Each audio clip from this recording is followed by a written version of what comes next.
Hello everybody, Chad here. I'm flying solo today. We are headed to the Raspberry Festival in Hopkins, Minnesota. My hometown. Yay! Let's go!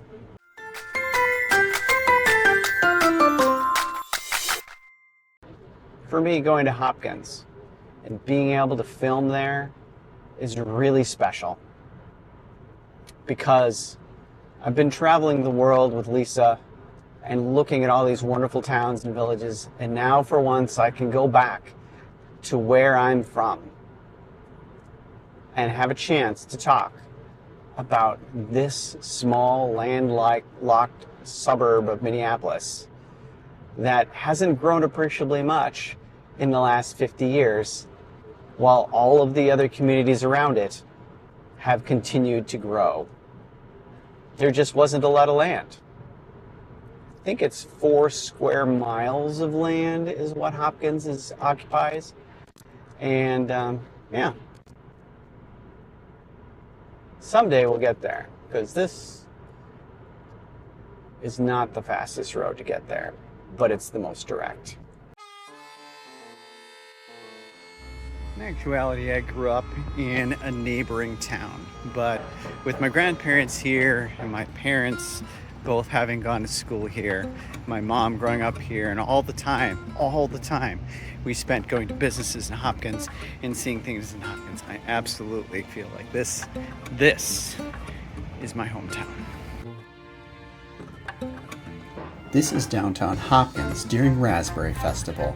It's hot, vendors line the sidewalks, families stroll the center of the street, and the smells of perfectly curated food trucks hang in the air like a summer memory.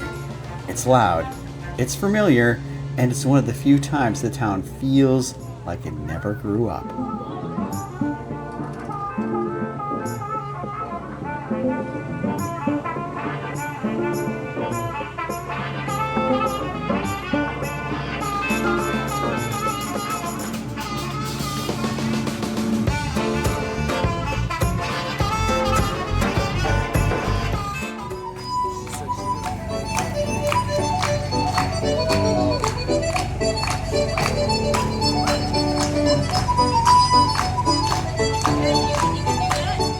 Hopkins is a town built by waves of migration, Czech, Irish, Scandinavian, and while the cultures have shifted over the decades, the pride never left. Whether it's step dancing on the sidewalks or salsa in the streets, Raspberry Fest is still about sharing what makes your family's story worth dancing for.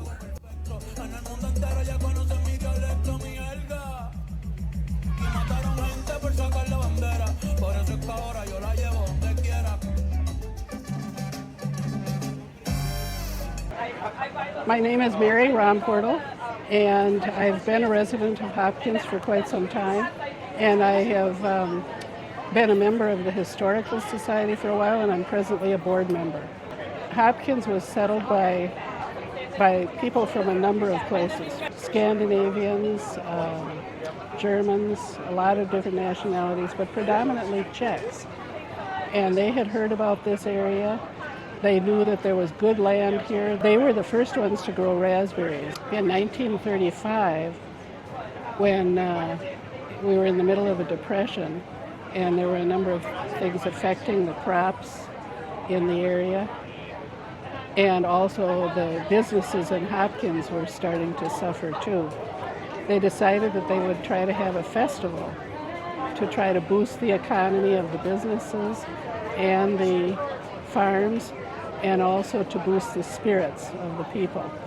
So in 3 weeks, they formed the Hopkins First Raspberry Festival in 1935, the middle of the Depression. And that Sunday, 25,000 people showed up. The parade was short. It had 2 bands and a couple of floats. And when they came through the parade route right here on the main street of town, they turned the parade around, ran them back to the beginning, and marched them through a second time. But the people just stayed around and talked, much to the dismay of the man who was cleaning the streets of the town. And he finally went home for dinner, came back, and everybody was still here. Of course, it didn't hurt that all the bars in town were serving 5-cent beer. And in the middle of the Depression, they needed to lift their spirits that way. A special shout out to these two kids who did an awesome job busking for the Elks Lodge bingo tent. I hope they got paid for this.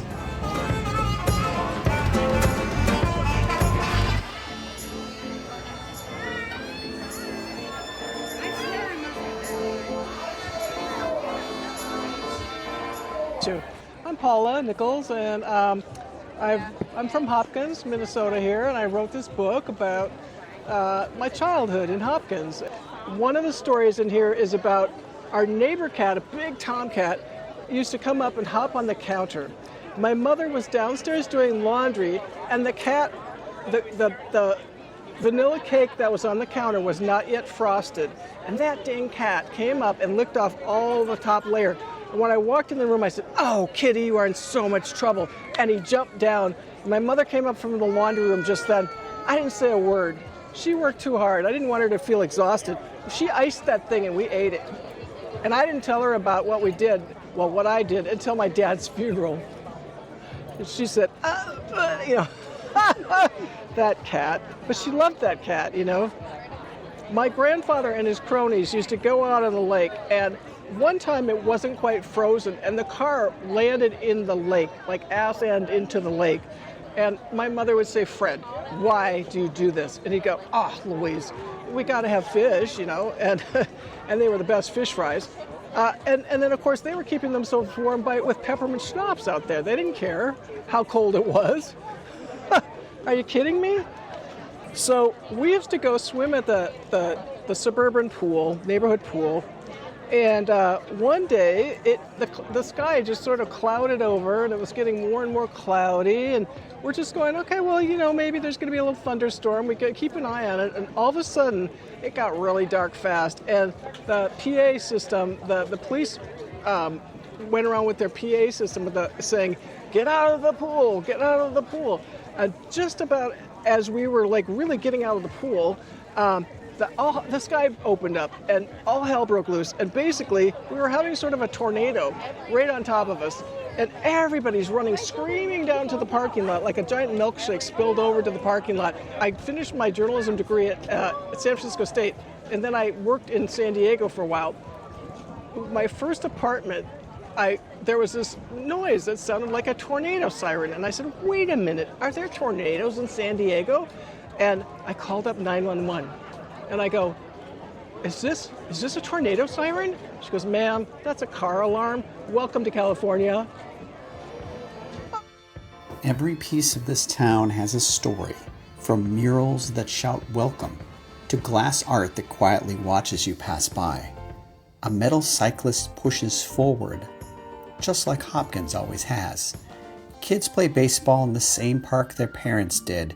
Chalk dinosaurs roam the sidewalks, drawn by little hands still learning to color inside the lines. For our international audience, this is a beanbag toss. Or just bags. It's a summer thing around here.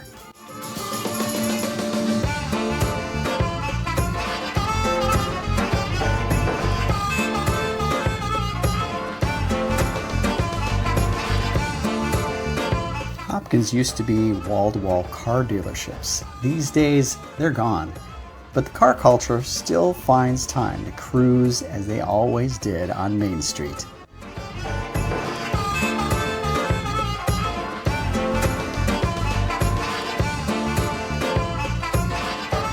And for me, nothing says hometown pride like spotting a rat rod with a Red Owl logo while wearing my Red Owl shirt.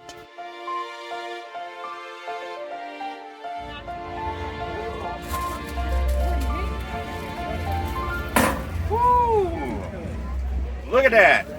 Hot dog, hot link, Polish sausage! If you've got a hometown story that deserves the spotlight, let us know below. And if you enjoy this one, like, subscribe, and stick around. We're just getting started.